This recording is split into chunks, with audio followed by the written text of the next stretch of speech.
መጽሐፈ ሳሙኤል ቀዳማዊ ምዕራፍ 16 እግዚአብሔርም ሳሙኤልን በእስራኤል ላይ እንዳይነግስ ለናኩት ለሳኦል የምታለቅስለት እስከ መቼ ነው? በቀንድህ ዘይቱን ሞልተህ ሂድ፣ በልጆቹ መካከል ንጉሥ አዘጋጅቻለሁና ወደ እሴይ ወደ ቤቴልሔም እልክሃለሁ አለው። ሳሙኤልም እንዴት እሄዳለሁ? ሳኦል ቢሰማ ይገድለኛል አለ። እግዚአብሔርም አንዲት ጊደር ይዘህ ሂድና ለእግዚአብሔር ሰዋ ዘንድ መጣሁ በል፣ እሴይንም ወደ መስዋዕቱ ጥራው፣ የምታደርገውንም አስታውቃለሁ፣ የምነግርህንም ቅባልኝ አለው። ሳሙኤልም እግዚአብሔር የተናገረውን አደረገ። ወደ ቤተልሔምም መጣ። የአገሩም ሽማግሌዎች እየተንቀጠቀጡ ሊገናኙት መጡና የመጣኸው ለደህንነት ነውን? አሉት።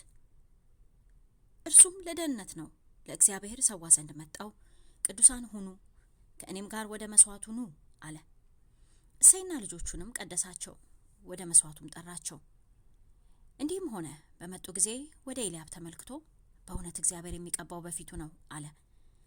እግዚአብሔር ግን ሳሙኤልን ፊቱን የቁመቱንም ዘለግታ አትይ፣ ሰው እንዲያይ እግዚአብሔር አያምና ናኩት፣ ሰው ፊትን ያህል እግዚአብሔር ግን ልብን ያህል አለው። እሴይም አሚናዳብን ጠርቶ በሳሙኤል ፊት አሳለፈው፣ እርሱም ይህን ደግሞ እግዚአብሔር አልመረጠውም አለ። እሴይም ሳማን አሳለፈው፣ እርሱም ይህን ደግሞ እግዚአብሔር አልመረጠውም አለ። እሴይም ከልጆቹ 7ቱን በሳሙኤል ፊት አሳለፋቸው። ሳሙኤልም እሴይን እግዚአብሔር እነዚህን አልመረጠም አለው።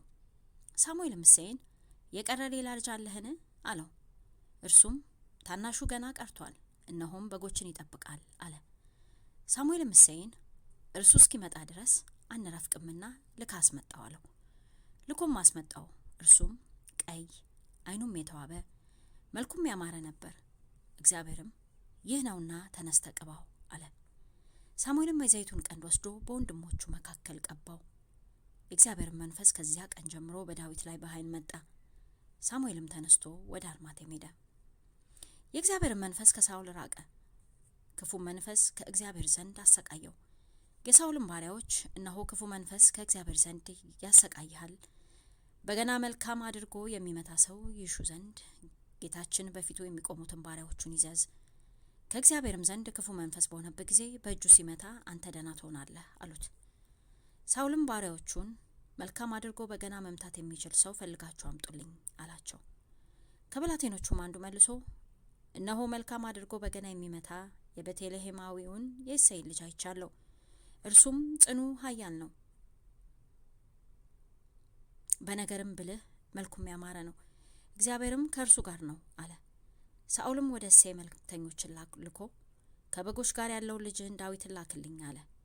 እሴይም እንጀራና የወይን ጠጅ፣ አቁማዳ የተጫነ አህያ፣ የፍየልም ጠቦት ወስዶ በልጁ በዳዊት እጅ ወደ ሳኦል ላከ።